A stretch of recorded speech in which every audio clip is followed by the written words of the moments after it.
ये कहानी है दो ऐसी लड़कियों की जिनको कुछ बदमाश लड़के उठाकर ले जाते हैं और बंदी बनाकर बार बार उनके साथ रेप करते हैं। लेकिन ये दोनों हार नहीं मानती और किस तरह उन सभी लड़कों से एक एक करके अपना बदला लेती है, देखेंगे हम इस पूरी कहानी में। हेलो दोस्तों, इस कहानी की शुरुआत में हम दो खूबसूरत लड़की कैटी और नैन्सी को देखते हैं जो एग्रीकल्चर की स्टूडेंट है और अब वो आगे की स्टडी करने के लिए न्यूयॉर्क की एक फार्म में जाने वाली थी। इसलिए दोनों बहुत ज्यादा खुश थी और दोनों आपस में बात करती है कि इस बहाने हम यूरोप भी घूम लेंगे और वहाँ बहुत सारे शॉपिंग भी करेंगे। अब अगली सुबह दोनों को लेने के लिए उनके अंकल जेसन आते हैं जो कि एक FBI एजेंट है। उसके बाद जब वो दोनों जेसन के घर जाते हैं तो वहाँ उनकी मुलाकात जेसन की गर्लफ्रेंड से होती है जो उन्हें देखकर बहुत खुश होती है। अब इस शहर में आने के बाद कैटी और नैन्सी अपना नाम भी नया रखने का सोचती है। जहाँ कैटी अपना नाम हैदर तो नैन्सी अपना नाम रिप्ली रखती है। अब अगले दिन जेसन उन्हें बस स्टॉप पर लेकर आता है क्योंकि कैटी और नैन्सी को स्टडी के लिए एग्रीकल्चर फार्म जाना था। यहाँ पर जेसन इन दोनों के साथ ही न्यूयॉर्क जाने वाली बस का वेट करने लगता है, लेकिन कैटी जेसन को कहती है कि बस कुछ ही देर में यहाँ आ जाएगी, आप अपने काम के लिए निकल जाएं, हम पहुँचते ही आपको मैसेज कर देंगे। जिस पर जेसन उन्हें कहता है कि तुम कोड वर्ड इस्तेमाल करना जिससे मैं समझ जाऊंगा कि तुम दोनों सेफली पहुँच गए हो। जिसके बाद कैटी कहती है कि मैं एप्पल वर्ड यूज करूंगी, लेकिन जेसन कहता है कि तुम हर बार अलग अलग अल्फाबेट यूज करना ताकि कोई तुम्हारे कोड वर्ड को न समझ सके। अब यहाँ पर रोड से गुजर रहे दो लड़के कैटी और नैन्सी को देखते हैं, तभी जेसन भी अपने काम के लिए वहाँ से चला जाता है और उसके जाने के बाद कैटी और नैन्सी पास के एक रेस्टोरेंट में कॉफी पीने जाते हैं जहाँ पर वो लड़के भी आ जाते हैं जो उन्हें कुछ देर पहले देखकर गुजर रहे थे। इनका नाम जेड और ल्यूकस है और वो दोनों कैटी और नैन्सी से बातें करने लगते हैं जिससे कैटी और नैन्सी उनको अपना नाम हैदर और रिप्ली बताती है। कैटी उन्हें बताती है कि हम न्यूयॉर्क के एग्रीकल्चर फार्म स्टडी के लिए जा रहे हैं, जिस पर जेड कहता है कि हम भी वहीं जा रहे हैं और अगर तुम दोनों आना चाहो तो आ सकती हो। लेकिन कैटी उन्हें उनके साथ जाने से मना कर देती है। पर जब वो दोनों उठ के जा रहे होते हैं तभी नैन्सी कैटी को उनके साथ जाने के लिए मना लेती है और दोनों उनके साथ चली जाती है। लेकिन यहाँ हम देखते हैं कि जेड और ल्यूकस दोनों को फार्म न ले जाकर अपने घर ले जाते हैं जो कि जंगल के एकदम पास हैं। ये देखकर कैटी और नैन्सी थोड़ा घबरा जाती हैं और उन्हें तुरंत गाड़ी को फार्म की तरफ ले जाने के लिए कहती हैं। लेकिन तभी घर से जेड और ल्यूकस की मॉम आती हैं जो उन्हें बड़े ही प्यार से चाय पीने के लिए कहती हैं और दोनों को ये भी कहती हैं कि जेड और ल्यूकस बाद में तुम दोनों को छोड़ देंगे। अब जब वो दोनों चाय पी रहे होते हैं तभी कैटी के पास उनके अंकल जेसन का मैसेज आता है जिस पर कैटी उन्हें कोड वर्ड में एप्पल लिखकर रिप्लाई कर देती है, जिससे जेसन समझ जाता है कि वो दोनों सेफली फार्म में पहुंच चुके हैं। अब ल्यूकस की माँ उनको कुछ खाने के लिए देती है जिसे खाते ही कैटी और नैन्सी को नशा चढ़ने लगता है क्योंकि उस खाने में ड्रग्स मिला हुआ था और वो दोनों समझ जाती है कि उनके साथ कुछ गलत किया जा रहा है। जिसके बाद वो दोनों वहाँ से भागने की कोशिश करने लगती है, लेकिन थोड़ी दूर जाकर वो बेहोश हो जाती है। जिसके बाद जेड और ल्यूकस आकर उन्हें उठाकर वापस अपने घर में ले आते हैं। अब अगले दिन जब उन्हें होश आता है तो वो दोनों खुद को एक जंगल में पाती है और उनके हाथ लोहे की जंजीरों से बंधे हुए थे। ये देखकर दोनों बहुत ज्यादा डर जाती है और हेल्प के लिए चिल्लाने लगती है। तभी वहाँ जेड आता है और उन्हें बताता है कि तुम जंगल की एक ऐसी जगह पर हो जहाँ दूर दूर तक कोई भी इंसान नहीं है, इसलिए तुम्हारे चिल्लाने का कोई फायदा नहीं है। अब कुछ देर बाद वहाँ बोरिस नाम का एक आदमी आता है जो कैटी को उसका फोन दिखाता है और कहता है कि तुम्हारे फोन पर किसी जेसन नाम के आदमी ने मैसेज किया है जिसे तुमने पिछली बार मैसेज में एप्पल लिखकर भेजा था। वो दोनों से इसका मतलब पूछने लगता है, जिस पर कैटी बताती है कि एप्पल एक कोड वर्ड है जिसका मतलब है कि हम दोनों सेफ हैं। इसके बाद बोरिस जेसन को रिप्लाई करता हुआ लिखता है कि सब कुछ ठीक है और साथ में कोड वर्ड एप्पल भी लिख देता है। इसके बाद वो लोग कैटी और नैन्सी को उनके सामने ही नहाने के लिए फोर्स करते हैं। तभी शरीफ नाम का एक पुलिस ऑफिसर वहाँ आता है जिसे देखकर कैटी और नैन्सी उससे मदद मांगने लगती है, लेकिन कुछ देर बाद उन्हें पता चलता है कि वो पुलिस ऑफिसर भी जेड और ल्यूकस से मिला हुआ है और ये देखकर वो दोनों और भी ज्यादा डर जाती है। अब यहाँ कैटी और नैन्सी उन लोगों को समझाने की कोशिश करती है कि प्लीज हमें यहाँ से जाने दो, हम किसी को कुछ नहीं बताएंगे और तुम लोग चाहो तो हम तुम्हें बहुत सारे पैसे भी दे देंगे, लेकिन वो उनकी एक भी बात नहीं सुनते। जिसके बाद हम देखते हैं कि वो पुलिस वाला वायाग्रा की टेबलेट खाता है और अपने लिए कैटी को चूज करता है। इसके बाद हम उस पुलिस ऑफिसर को कैटी के कंटेनर से बाहर आते देखते हैं, जिससे हमें पता लगता है कि उसने कैटी के साथ जबरदस्ती किया है। वहीं दूसरी ओर हम जेसन को देखते हैं जिसको कैटी और नैन्सी की बहुत चिंता हो रही थी क्योंकि कैटी ने मैसेज में एप्पल वर्ड को दोबारा इस्तेमाल किया था और उधर वो लोग नैन्सी के कंटेनर में एक सनकी और नशेड़ी आदमी को भेजते हैं, जो अंदर जाकर नैन्सी के पेट पर जलती हुई सिगरेट लगा देता है और वो जोर जोर से चीखने चिल्लाने लगती है और उसके बाद वो नैन्सी के साथ जबरदस्ती करता है। यहाँ पर ये सभी लोग हैवानियत की सारी हदें पार कर चुके थे। असल में ये लोग कैटी और नैन्सी से जबरदस्ती धंधा करवा रहे थे।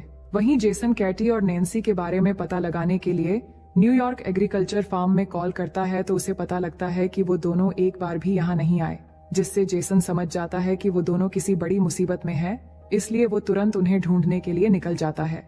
वहीं कैटी और नैन्सी के साथ और भी ज्यादा बुरा हो रहा था, क्योंकि अब जो अगला कस्टमर था उसके आने से पहले जेड और ल्यूकस दोनों लड़कियों के मुंह पर मास्क पहना देते हैं और वो कस्टमर भी एक पिग वाला मास्क पहन लेता है। इसके बाद जेड और ल्यूकस उस कस्टमर को कैटी और नैन्सी के चेहरे से मास्क उतारकर उनके चेहरे दिखाता है, जिससे दोनों लड़कियां उस पिग मास्क वाले आदमी को देखकर और भी ज्यादा डर जाती हैं और जोर जोर से चिल्लाने लगती है। जिसके बाद वो आदमी नैन्सी को चूज करता है और उसे कंटेनर में ले जाकर उसके साथ जबरदस्ती करता है। अब उसके जाने के बाद जब कैटी नैन्सी के पास जाती है तो वो देखती हैं कि नैन्सी की हालत बहुत ज्यादा खराब हो गई है। वहीं दूसरी तरफ जेसन पुलिस स्टेशन पहुंचता है और एक पुलिस ऑफिसर से मिलता है। ये वही पुलिस ऑफिसर हैं जिसने कैटी के साथ जबरदस्ती की थी।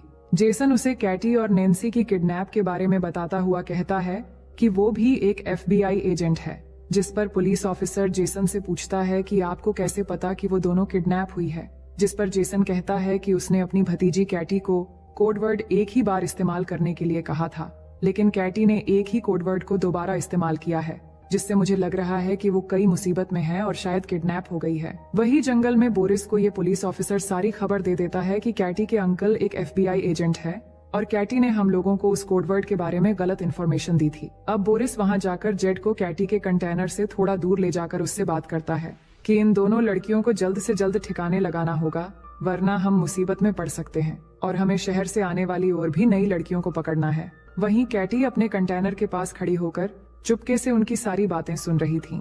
इसके बाद बोरिस कैटी के कंटेनर में जाकर उससे जबरदस्ती करता है।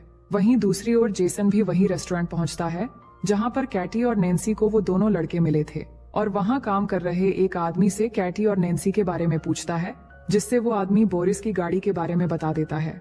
अब अगले दिन कैटी नैन्सी को बताती है कि ये लोग हमें मारने की प्लानिंग कर रहे हैं। तभी वहाँ जेड और बोरिस उसी नशेड़ी आदमी को अपने साथ लेकर आते हैं जिसने कैटी के साथ जबरदस्ती की थी और उसको कहते हैं कि हम दोनों जल्द ही वापस आ रहे हैं, तब तक तुम दोनों लड़कियों पर कड़ी नजर रखना ताकि ये कहीं भाग ना जाए। अब उनके वहाँ से जाते ही कैटी उस नशेड़ी को अपनी ओर अट्रैक्ट करने लगती है और उसे अपने साथ इंटीमेट होने के लिए उकसाती है और ऐसा करते हुए जैसे ही वो उस नशेड़ी के करीब जाती है तो वो उसके गले पर जोर से काट देती है, जिससे उसके गले से खून निकलने लगता है और वहीं पर उस नशेड़ी की मौत हो जाती है। इसके बाद वो दोनों अपनी हथकड़ियां खोलकर वहाँ पर छुप जाती है और जब वो पुलिस वाला यहाँ पहुँचता है तो वो दोनों चुपके से उसकी गाड़ी लेकर यहाँ से भाग जाती है। इसके बाद ये दोनों एक मॉल में जाती है और बहुत सारे अजीब सामान खरीदती है, जैसे कि हथौड़े, कुल्हाड़ी, टेनिस बॉल और बहुत सारे कीले और बहुत खतरनाक हथियार। इसके बाद वो मॉल की कैशियर के पास जाकर उससे बोरिस के घर का एड्रेस पूछती है, जिस पर वो उन्हें बोरिस का एड्रेस बता देता है। वही जेसन बोरिस के कार इंश्योरेंस कंपनी में पहुंचता है जहां पर उसे बोरिस के घर का पता मिल जाता है। वहीं हम देखते हैं कि बोरिस अपने घर पर म्यूजिक लगाकर एंजॉय कर रहा होता है। तभी वहां कैटी और नैन्सी आ जाती हैं और टेनिस बॉल पर बहुत सारी कीलें लगाकर उसके मुंह पे मारती हैं, जिससे वो बेहोश हो जाता है। उसके बाद जैसे ही उसे होश आता है तो वो खुद को एक टेबल से बंधा हुआ पाता है, लेकिन बोरिस उन्हें खुद को छोड़ने के लिए बहुत पैसों का ऑफर देता है। लेकिन कैटी और नैन्सी को तो सिर्फ अपना बदला चाहिए था। वहीं उनके अंकल जेसन भी बोरिस के घर के बाहर पहुंच गए थे और घर के अंदर कैटी और नैन्सी बोरिस से उस मस्क वाले आदमी का एड्रेस पूछती है, जिससे बोरिस उन्हें एड्रेस बता देता है। इसके बाद वो दोनों उसके पिछवाड़े में कीलों से भरा हुआ एक बेसबॉल घुसा देती है, जिससे वो जोर जोर से चिल्लाने लगता है और ये आवाज सुनकर जेसन जल्दी से घर के अंदर आता है और आकर देखता है बोरिस मरा पड़ा है। तभी उसे घर के पीछे गाड़ी की आवाज सुनाई देती है, लेकिन जब तक वो बाहर जाता है तब तक कैटी और नैन्सी गाड़ी लेकर वहाँ से निकल चुकी थी।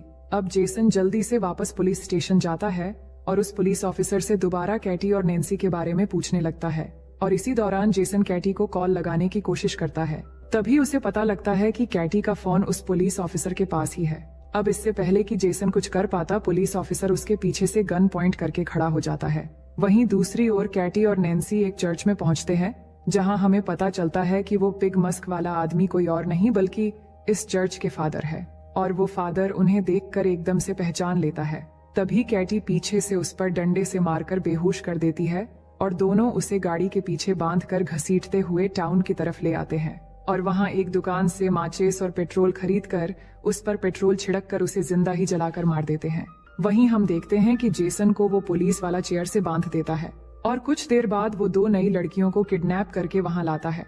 इसके बाद जब वो उन लड़कियों के साथ जबरदस्ती करने लगता है, तभी चुपके से कैटी और नैन्सी वहां आकर डंडे से उसके सर पर अटैक करके उसे बेहोश कर देती है। और जब उसे होश आता है तो वो खुद को एक कुर्सी से बंधा हुआ पाता है और उन दोनों से माफी मांगने लगता है। उसके बाद कैटी गन में सिर्फ एक बुलेट डालकर उसे डराने लगती है और बारी बारी से उस पर गन से शूट करने लगती है, लेकिन सभी शूट में वो बच जाता है, इसलिए वो थोड़ा मुस्कुराता है। लेकिन अगले ही सेकंड में कैटी उसे शूट करके एकदम जान से मार देती है। इसके बाद कैटी और नैन्सी वहां मौजूद दोनों लड़कियों को आजाद करके उन्हें जेसन को खोलने के लिए कहती है और खुद वहां से चली जाती है। जिसके बाद वो लड़कियां जेसन की रस्सी खोल देती हैं और उसे बताती हैं कि उन लड़कियों ने हमें ऐसा करने को कहा है। अब यहाँ पर जेसन को पूरी बात समझ आती है कि वो दोनों लड़कियां कोई और नहीं बल्कि कैटी और नैन्सी हैं। वहीं हम जेड और ल्यूकस की मॉम को देखते हैं जो ड्रिंक कर रही थी। तभी अचानक उसे अजीब सा नशा होने लगता है, जिससे वो वहीं पर गिरकर बेहोश हो जाती है। इसके बाद जब उसे होश आता है तो वहाँ कैटी और नैन्सी ने उसको बेसमेंट में एक कुर्सी से बांध रखा था और उन दोनों ने जेड को भी उसके बिल्कुल सामने वहीं पर बांध रखा था। जिसके बाद कैटी और नैन्सी जेड को उसकी मॉम की आंखों के सामने ही डंडे से मारकर नीचे गिरा देती है और फिर दोनों उसे पीटते पीटते एकदम उसकी जान ले लेते हैं, जिससे उसकी मॉम जोर जोर से रोने लगती है। जिसके बाद वो उसकी मॉम को ल्यूकस के पास लेकर जाती है, जहां वो ल्यूकस के हाथ में एक डंडा देकर उसकी ही मॉम को मारने के लिए कहती है और उसे धमकाती है कि अगर तुमने ऐसा नहीं किया तो हम तुम्हें गोली मार देंगे। लेकिन ल्यूकस ऐसा नहीं कर पाता, जिससे नैन्सी उसे गन से शूट करके मार डालती। इसके बाद वो उसी गन को साफ करके ल्यूकस को पकड़ा देती है, जिससे पुलिस को लगे कि दोनों माँ बेटे आपस में ही लड़कर मर गए हैं। इसके बाद ल्यूकस की मॉम कैटी और नैन्सी को कहती है कि अगर तुम दोनों मुझे नहीं मारोगे तो मैं तुम्हें बहुत सारे पैसे दे सकती हूँ और मेरे पास बहुत पैसे हैं। लेकिन उसकी बात सुनकर कैटी और नैन्सी बहुत हंसती है और फिर कैटी एक कटिंग मशीन से बहुत ही बेरहमी से उसकी सर काट के अलग कर देती है। अब आगे हम देखते हैं कि कुछ दिनों बाद अंकल जेसन कैटी और नैन्सी के घर जाते हैं और उन्हें अपने साथ लेकर दोबारा से न्यूयॉर्क आ रहे होते हैं और इसी सीन को दिखाते हुए ये मूवी यहीं पर खत्म हो जाती है। तो दोस्तों, आप अगर यहाँ तक वीडियो देख चुके हो तो बेहद शुक्रिया और वीडियो को लाइक और चैनल को सब्सक्राइब करना मत भूलिएगा। बाकी हम मिलते हैं एक और नई स्टोरी के साथ।